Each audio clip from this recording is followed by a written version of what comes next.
I think I'm going to end up being a cradle-to-grave Lutheran, if such a thing still exists. Certainly I've been a cradle Lutheran and Lutheran up to this point. My father was a seminary professor in St. Louis, and so I was born there and grew up on the seminary campus with all the wonderful part of being involved in a rich community. I went to small Lutheran parochial school, Bethel Lutheran School, and my kindergarten report card, according to my mother, says that Michael loves to sing hymns. So apparently I was destined this direction, early on. In 8th grade, the organist of the church left. The new organist was not available during the week, and so being an 8th grader who had taken piano for some years, they asked me if I would like to play the organ for chapel services. And I said, okay. But then it's like, whoa, this thing makes a lot of noise if you... And so I thought I should take some lessons. So I started organ lessons then in 8th grade. And was having a great time doing that. After my junior year of high school, I went to a 5-week summer music camp at Concordia University now in River Forest, Illinois. And I came home from that, and somewhat to the chagrin of my mother, I don't know about my dad, he didn't say so much, I said, I want to go major in music. And she was worried that I wouldn't be able to make a living, of course. So I did that, went off to school, majored in church music and organ, got married before I graduated. My wife was in graduate school, so I stayed for another degree and then another. So I got 3 degrees right in a row. Finished up at about age 25 and thought, okay, I'll go teach college now. Well, there were no jobs. It was, early 80s, the time when colleges were cutting back on organ programs. There were more graduates than jobs. So I kicked around for about 5 years. My wife got a job at Lehigh University, 40 miles north of here. We moved out here. I got a church job, and then several years later, I got a full-time parish job up there, a wonderful position. I was there 20 years, large program. That was the Lutheran Church of the Holy Spirit in Emmaus, Pennsylvania. 3 Sunday services, did 5 choirs, just a really active, wonderful program. And then the chance came to come down here to teach at the seminary. And I asked my wife if that was okay with her, and she said, well, sure, being the wonderful, supportive person that she is. And so, about 30 years after I finished my graduate degree, not quite 30 years, I ended up doing what I thought I wanted to do when I was 20 years old. I mean, it was amazingly wonderful. Was that God giving me another blessing? Yeah, maybe so. But I've just been having a ball here now in my 6th year, doing this, what I kind of thought I'd love to do. And the students here at this place just keep all of us older professor types, young, and they're just wonderful to be around. Idealistic in a wonderful way. Whereas, after you've been around the block a few times, you might become a little cynical. But it's just it's a wonderfully invigorating place to be. Mostly I teach in the, we have a concentration in the Master of Arts in Religion program in liturgy and music. So most of the teaching that I do relates to that, although it's also open to other students. I generally teach 2 classroom classes, one each semester. One on it's an introduction to music in the church. We cover both sort of the history of music in the church, some of the theology behind it, and also very practical things. Acoustics in the church, what's that about? How does a pastor get along with a musician? How do choirs work the best? It's very practical things. Then in the spring, of course, on the history and current practice of hymn singing, congregational song. Which I just, from kindergarten, apparently I have loved that. I've also taught a couple of other classroom classes. This last fall, I team taught a class in life passages, baptism, funerals, weddings, with our homiletics professor. It was a wonderful experience to do that. I taught a team taught a course with Tim Wingert on Lutheran hymnody in particular. Again, delightful. It's wonderful to team teach with people. It's so much fun. And then, so those are the classroom classes. Then folks who are doing the concentration take a 45-minute lesson with me each week, geared mostly towards leading congregational singing. How do you do that with a piano, with an organ, with your voice? I mean, it's interesting that the students that have come through in my years here, none of them have been primarily organists.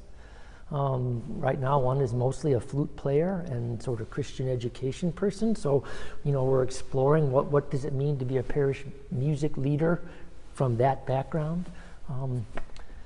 And then they take some, we'll get into some conducting lessons with them and talking then about parish music making and how that works. I did not know I wanted to be a musician when I was young.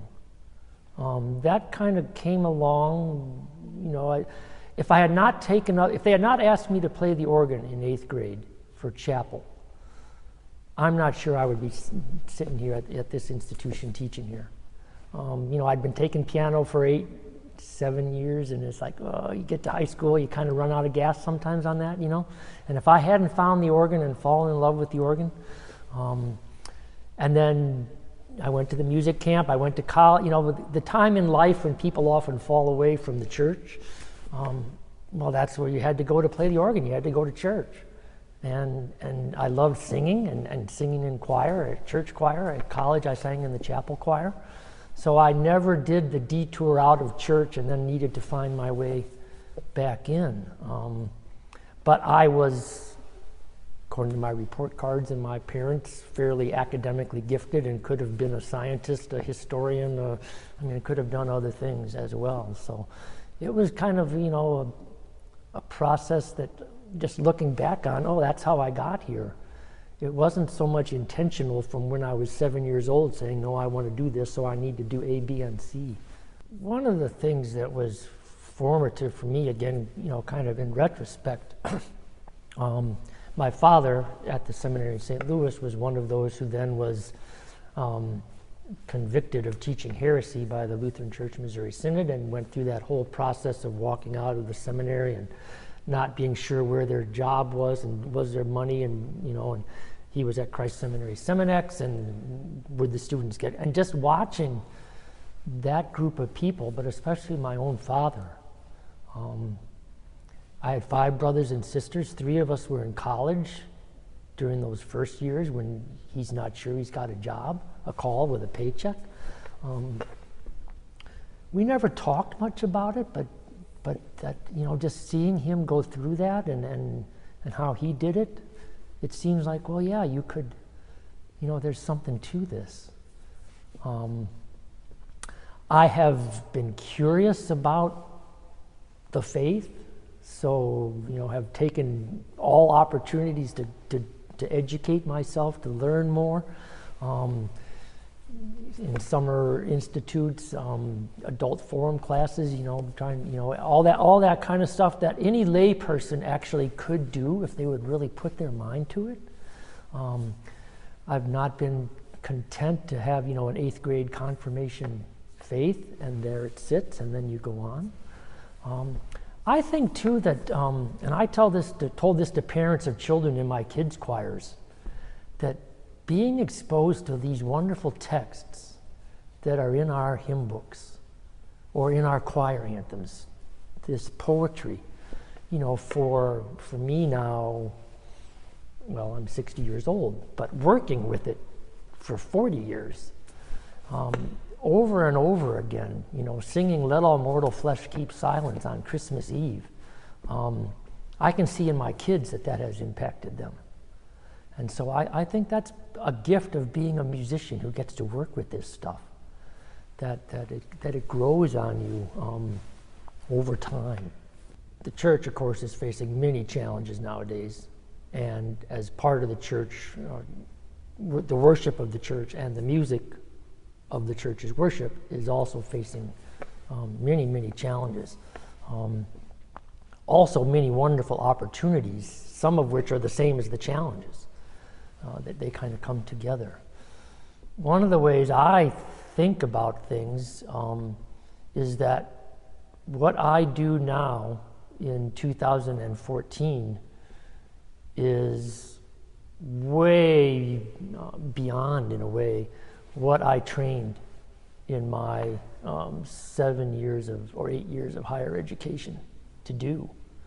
So I just finished a few minutes ago playing for Holy Communion music in the Hispanic tradition. I didn't practice that at all in college. Gospel music, I didn't practice that at all in college. So there are the music. This music has always been there or has grown up in the church, but it has been coming into Lutheran practice, into our congregations.